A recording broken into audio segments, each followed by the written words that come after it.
नमस्कार अनि जुजुलप्पा त अनक मिडियाको प्रस्तुति कीर्तिपुर नगरपालिकाद्वारा निर्मित रेडियो शिक्षा कार्यक्रमबाट म राजेश पुरकोटी यहाँहरूलाई हार्दिक स्वागत अभिवादन गर्दछु। कीर्तिपुर नगरपालिका स्थित वडा नम्बर 4 बागभैरव माध्यमिक विद्यालयको म नेपाली शिक्षक। आज म कक्षा 7 को नेपाली विषय लिएर यहाँहरू समक्ष उपस्थित। अघिल्लो कक्षामा हामीले युग कवि सिद्धिचरण श्रेष्ठद्वारा रचित परिचय कविता अध्ययन गऱ्यौँ। त भाइ बहिनीहरू, त्यति बेला सरले यहाँहरूलाई गृह कार्य दिनुभएको होला। अवश्य पनि भाइ बहिनीहरू गृह कार्य गरेर बस्नुभएको होला भन्ने हामीले आशा गरेका छौँ। त भाइ बहिनीहरू, आज हामी कक्षा 7 को पाठ 2 कथा लिएर उपस्थित भएका छौँ। पाठ 2 मा पौराणिक नीति कथा वाल्मीकि रहेको छ भाइ बहिनीहरू। त प्यारा भाइ बहिनीहरू, आज म सबभन्दा पहिले भाइ बहिनीहरूलाई पौराणिक नीति कथा के हो त यस बारेमा संक्षिप्त चिनारी दिन गइरहेको छु। त भाइ बहिनीहरू, वाल्मीकि एक पौराणिक र नीति कथा हो। यस पौराणिक र नीति कथा भनेर भन्ने बित्तिकै पहिले हामीले पौराणिक कथा भनेको के हो अनि त्यसपछि अर्को नीति कथा भनेको के हो, यो दुवैलाई एकै ठाउँमा राखेर बुझ्नुपर्ने देखिन्छ। त भाइ बहिनीहरू, यो पौराणिक कथा हो। यो पौराणिक कथाभित्र नीतिका कुराहरू आएकोले यसलाई पौराणिक नीति कथा भनेर भनिएको हो। त पौराणिक नीति कथा के हो? अब म भाइ बहिनीहरूलाई पौराणिक नीति कथाको बारेमा संक्षेपमा जानकारी दिन गइरहेको छु। प्यारा भाइ बहिनीहरू, आजभन्दा करिब 20 लाख वर्ष पहिले त्रेतायुगको राम कथाको चर्चित महाकाव्य रामायण रचना गर्ने संस्कृत भाषाकै आदिकवि वाल्मीकिको जीवनमा आधारित वाल्मीकि कथा एक पौराणिक नीति कथा हो। भाइ बहिनीहरू, जीवनलाई सकारात्मक गोरेटोमा डोर्याउने पुरानो कथा भएकोले यसलाई पौराणिक नीति कथा भनेर भनिएको हो। हुन त यसलाई पौराणिक कथा मात्रै भनेर पनि बुझ्न सकिन्छ र अर्को पाटोबाट हेर्दा जीवनलाई सकारात्मक गोरेटोमा डोर्याउने भएकोले, त्यो सन्देश प्रवाह गरेकोले वाल्मीकि कथालाई नीति कथा भनेर पनि चिन्न सकिन्छ। प्यारा भाइ बहिनीहरू, जीवनमा जघन्य अपराध गर्ने रत्नाकर डाकु कसरी संस्कृत भाषा साहित्यका आदिकवि वाल्मीकि बने? जीवनमा कसरी सकारात्मक परिवर्तन आउँछ? जीवनमा सकारात्मक परिवर्तन ल्याएर दुनियाँका सामु आफूलाई कसरी प्रेरणादायी बनाउन सकिन्छ भन्ने नीति सन्देश वाल्मीकि कथा पढेपछि थाहा पाउन सकिन्छ। त प्यारा भाइ बहिनीहरू, अब हामी आज वाल्मीकि कथाको सारलाई अर्थात् संक्षेपमा वाल्मीकि कथालाई म सबभन्दा पहिले सुनाउन गइरहेको छु। प्यारा भाइ बहिनीहरू, धेरै अघिको कुरा हो। बालक रत्नाकर बिना कारण डाकाहरूबाट अपहरित भए। उनका मातापिताले पुत्र वियोग नगरिदेऊ भनेर बिन्ती चढाए पनि डाकाहरूको पाषाण हृदय पग्लेन। भाइ बहिनीहरू, डाकाहरूले रत्नाकरलाई आफूहरूबाट खोसेर लगेपछि उनका निमुखा मातापिता दुःख मान्दै आफ्नो भाग्यलाई आफैले सराप्दै बसिरहे। त भाइ बहिनीहरू, डाकाहरूको रेखदेख र व्यवहारमा परेर रत्नाकर पनि कुख्यात डाका बने र दैनिक जसो जघन्य अपराध गर्न थाले। एक दिन बाटोमा रत्नाकरको देवर्षि नारदसँग भेट भयो। रत्नाकरले देवर्षि नारदलाई आफूसँग भएको सबै सामान दिएर जाऊ, नत्र तिम्रो ज्यान लिन्छु भनेर धम्काए। नारदले रत्नाकरलाई चिने र आफू जोगी भएकोले आफूले केही पनि दिन नसक्ने, बरु परे मर्न तयार रहेको कुरा राखे। त भाइ बहिनीहरू, नारदको कुराले चिडिएका अर्थात् रिसाएका रत्नाकरलाई नारदले धैर्यताका साथ अर्थी उपदेशले सम्झाउने कोसिस गरे। रत्नाकरलाई नारदको कुरा बकमफुसे लाग्यो। जब उनले सम्झाए नि तब उनलाई त्यस्ता कसैले सम्झाएको उनी सुन्दैनथे।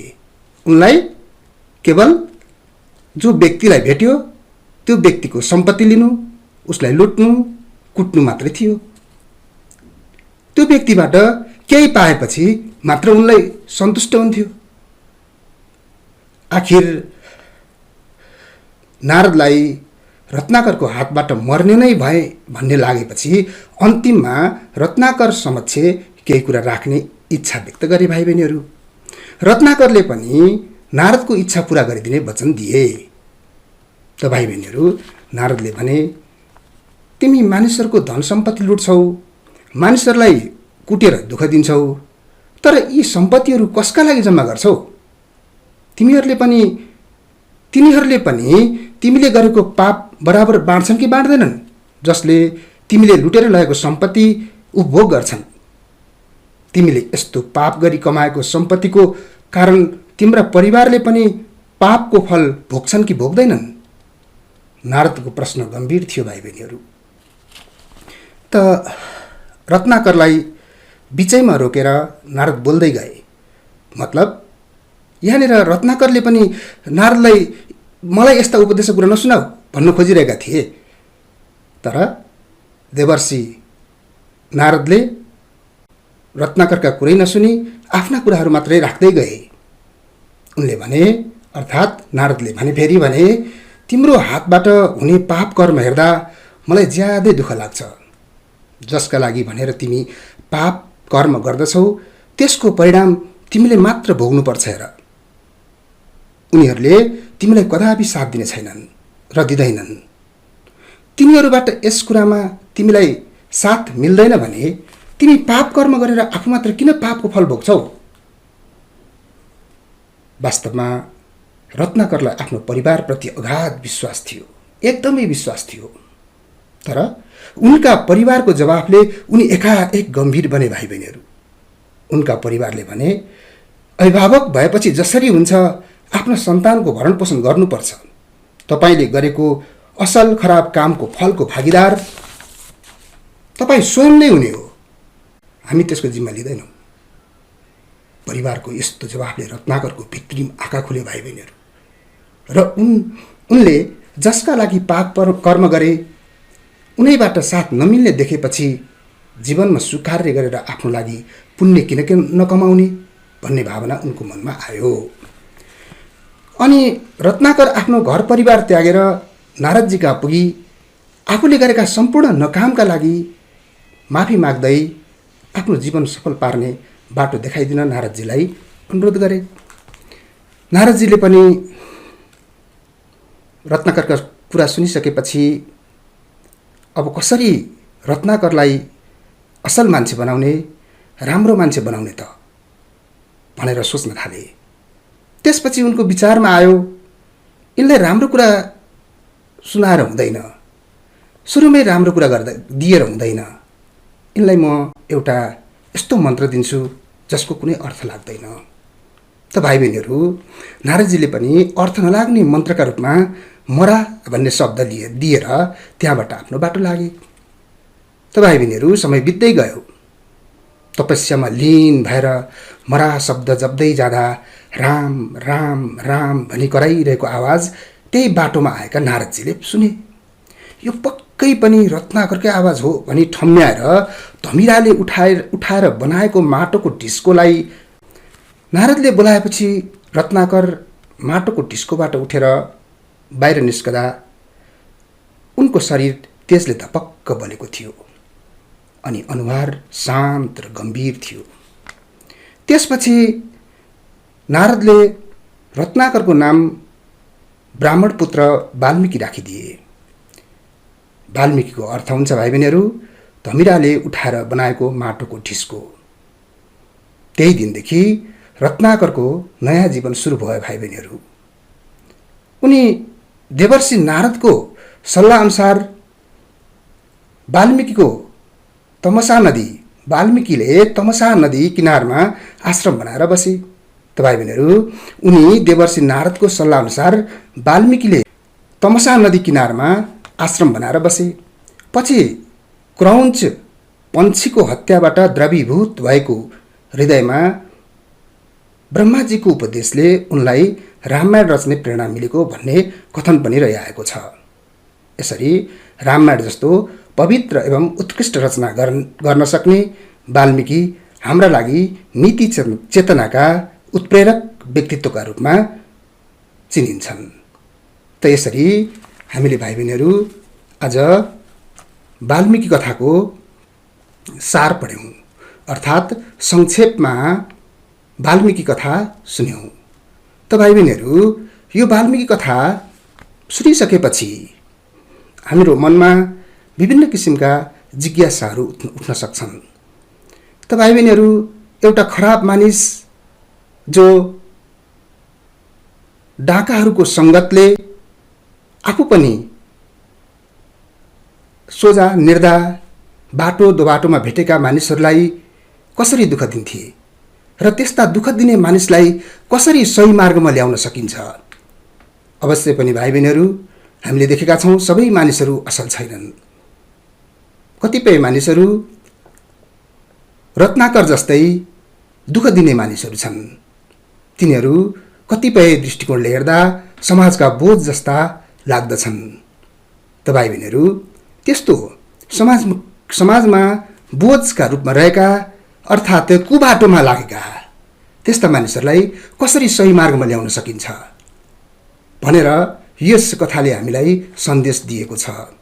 त वास्तवमा हामीले आफ्नो जीवनलाई सफल बनाउनको लागि खराब बाटो होइन, सही बाटो अर्थात् सुमार्ग रोज्नु पर्दछ।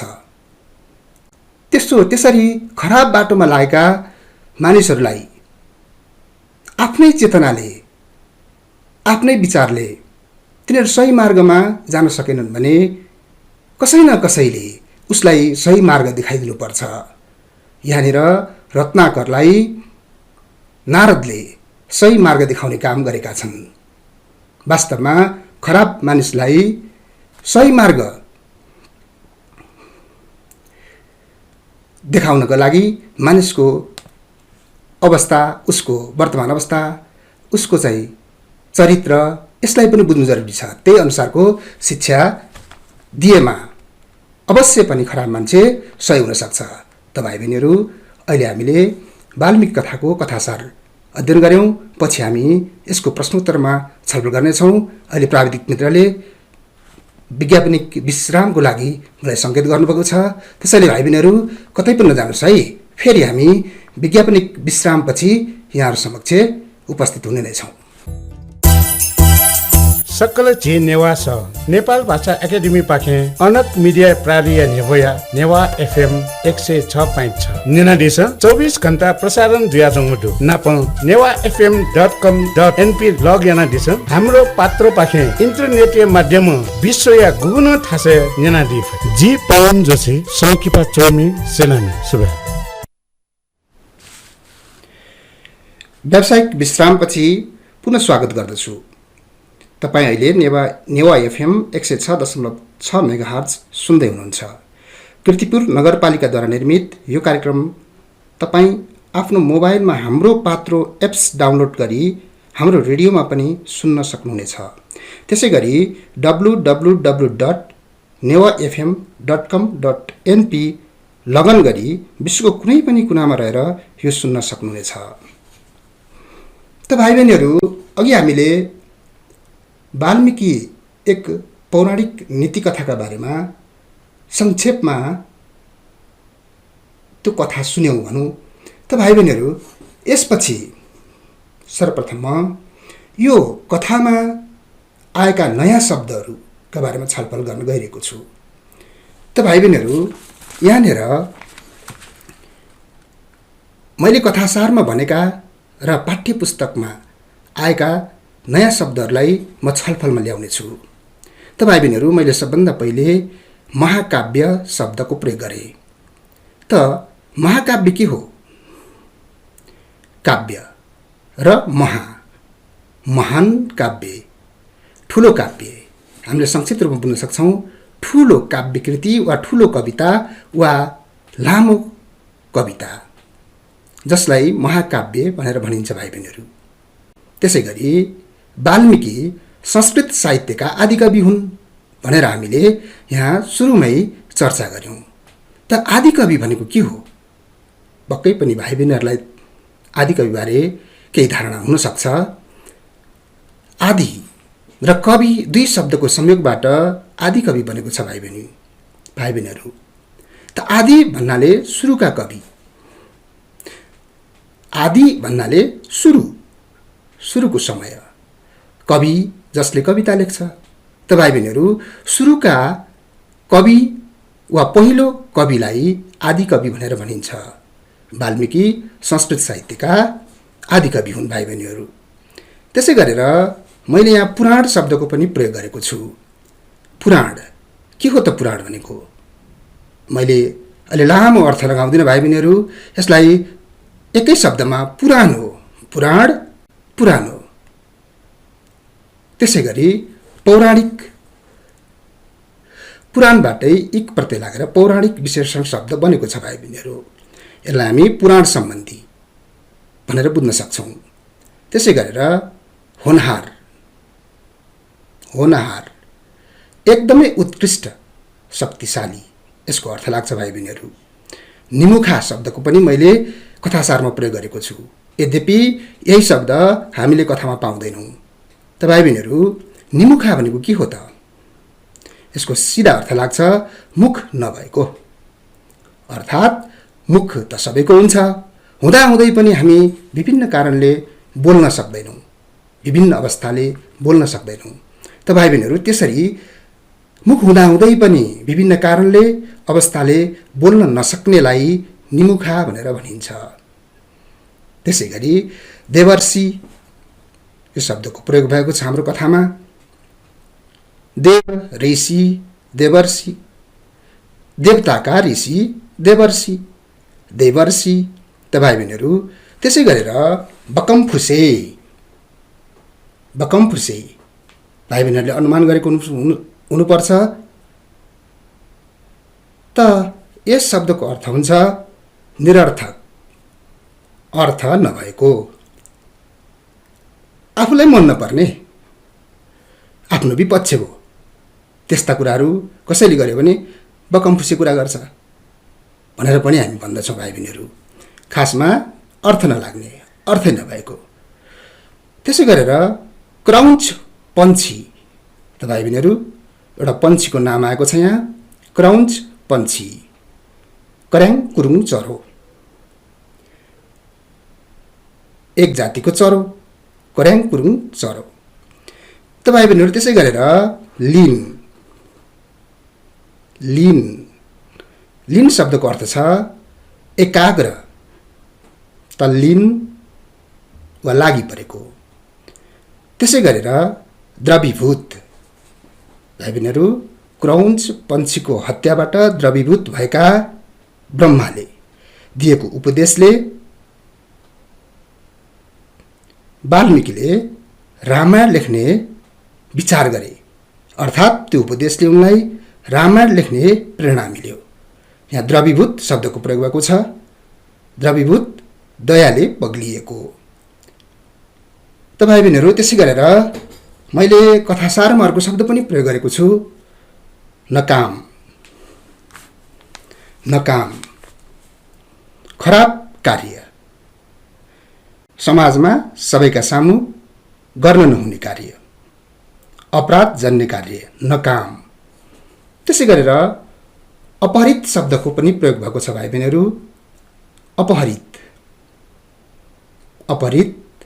अपहरणमा परेको, खोसुवामा परेको। त्यसै गरेर कथामा आएको छ पुत्र वियोग, छोराको वियोग। त भाइ बहिनीहरू, बिना कारण डाकाहरूले जब आफ्नो छोरा रत्नाकरलाई अपहरण गर्छन् नि, त्यसपछि उनका मातापिता पुत्र वियोगमा परे। त भाइ बहिनीहरू, हामीले केही नयाँ लाग्ने शब्दहरू, अर्थात् अर्थमा कठिन लागेका शब्दहरू अर्थ बताउन कठिन लागेका शब्दहरूको यहाँनिर चर्चा गऱ्यौँ। सँगसँगै हामीले केही शब्दहरूको उच्चारण पनि यहाँनिर गरेका छौँ भाइ बहिनीहरू। त भाइ बहिनीहरू, हुन त हामीले पाठको सस्वर वाचन गर्ने बित्तिकै उच्चारणलाई पनि ख्याल गरिरहेकै हुन्छौँ। त भाइ बहिनीहरू, हाम्रो अभ्यास पृष्ठ नम्बर 7 मा केही शब्दहरू दिएर उच्चारण गर्नको लागि पनि भनिएको छ। त भाइ बहिनीहरू, हामी केही शब्दहरूलाई यहाँ उच्चारण गर्ने प्रयास गर्नेछौँ र भाइ बहिनीहरूले पनि त्यो सँगसँगै उच्चारण गर्नुहोला है त। त भाइ बहिनीहरू, यहाँ पहिलो शब्द दिएको छ अभ्यासमा, देवर्षि, देवर्षि, देवर्षि, देवर्षि। त भाइ बहिनीहरू, यहाँ 3वटा अक्षरहरू मिलेर देवर्षि शब्द बनेको छ। त्यसै गरी अर्को शब्द छ रत्नाकर, रत्नाकर। भाइ बहिनीहरू, हेर्दाखेरि त यहाँ 1 2 3 4 4.5वटा अक्षरहरू देख्छौँ है, तर यसलाई हामीले उच्चारण गर्दा तीन खण्डमा उच्चारण गर्नुपर्ने हुन्छ। रत्नाकर, रत्नाकर। भाइ बहिनीहरू, एकपटक फेरि है त, रत्नाकर। त भाइ बहिनीहरू, रसँगै त, रत, न आकार ना, रत्ना, 2 अक्षर कर, एकैचोटि है त। यसरी 3 खण्डमा हामीले यसलाई उच्चारण गर्नुपर्ने हुन्छ। त भाइ बहिनीहरू, अर्को शब्द छ डाका, डाका, डाका। अलिकति हामीले यसलाई ड माथि चन्द्रबिन्दु दिएकोले अनुनासिक उच्चारण गर्नुपर्ने हुन्छ, डाका। त्यसै गरी अर्को शब्द छ आत्मविश्वास, आत्मविश्वास। भाइ बहिनीहरूले पनि मसँगै उच्चारण गरिरहनु भएको छ भन्ने मैले आशा गरेको छु। आत्मविश्वास।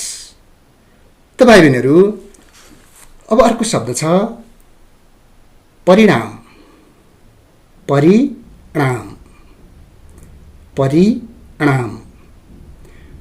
यसलाई हामीले परिणाम भनेर पनि उच्चारण गर्न सक्छौँ भाइ बहिनीहरू, परिणाम भनेर पनि उच्चारण गर्न सक्छौँ। त भाइ बहिनीहरू, सजिलोको लागि परिणाम, परिणाम भनेर पनि भन्न सकिन्छ, तर वास्तवमा हामीले अणको उच्चारणलाई अलि विशेष ख्याल गर्नुपर्ने हुन्छ। परिणाम। त भाइ बहिनीहरू, यसै गरी अब हामी फेरि अभ्यासको प्रश्न नम्बर 4, प्रश्न नम्बर 3 मा शब्दको अर्थ लेख्नुहोस् भनेर भनिएको छ। त भाइ बहिनीहरू, यसलाई हामीले हाम्रै पाठ्यपुस्तकको शब्दार्थ सूची जो पृष्ठको अन्तिम भागमा दिएको हुन्छ त्यहाँबाट पनि खोज्न सक्नेछौँ। मैले अघिल्लो कक्षामा पनि भनेको छु भाइ बहिनीहरू, सबै शब्दहरू पाठ्यपुस्तकमा नहुन पनि सक्छन्। त्यसका लागि हामीले कक्षामा छलफल गर्ने, त्यसै गरी जान्ने साथीहरूसँग सोध्ने, आफूले जानेको शब्दहरू साथीहरूलाई बताउने, त्यसै गरेर ती शब्दहरूको प्रयोग सिक्न जरुरी छ। त भाइ बहिनीहरू, त्यतिले भएन, त्यस्तो अवस्था अहिले हाम्रो छैन पनि भाइ बहिनीहरू। हामी कक्षामा उपस्थित हुन सकिरहेका छैनौँ, साथीहरूसँग हेलमेल पनि हाम्रो अहिले हुने अवस्था छैन। त्यस्तो बेलामा के गर्ने त? त भाइ बहिनीहरू, यसै गरी हामीले सञ्चालन गरेको रेडियो शिक्षा कार्यक्रममा भाइ बहिनीहरू उपस्थित हुने एउटा उपाय र अर्को उपाय छ भाइ बहिनीहरूले शब्दकोश पल्टाउने। त भाइ बहिनीहरू, हरेक भाइ बहिनीहरूसँग, नेपाली भाषा शिक्षण गर्ने भाइ बहिनीहरूसँग शब्दकोश हुनु जरुरी छ। त भाइ बहिनीहरू, भाइ बहिनीहरूले आफूले नजानेका, नबुझेका वा अर्थ बताउन नसकेका शब्दहरूलाई हामीले शब्दकोश पल्टाएर पनि शब्दार्थ जान्न सक्छौँ।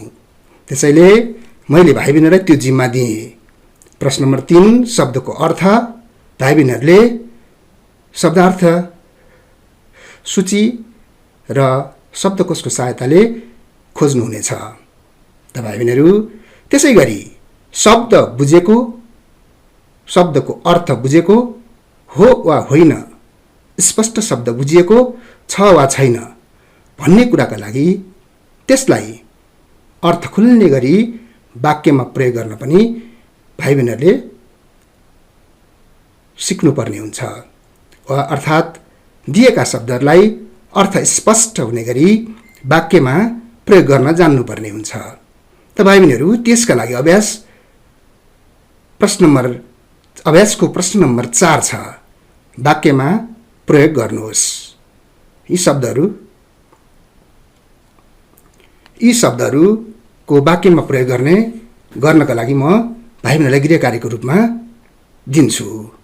त्यसै गरी प्रश्न नम्बर 5 अनि 7 छोडे भाइ बहिनीहरू मैले त प्रश्न नम्बर 3, 4, 5 र 7 गृह कार्यको रूपमा गर्न अनुरोध गर्दै भाइ बहिनीहरू, अहिले मलाई प्राविधिक साथीले समय सकिएको सङ्केत गरिसक्नु भएको छ।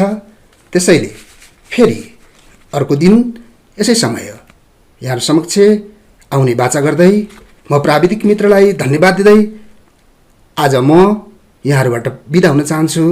हस्त नमस्कार, जय जलप्पा।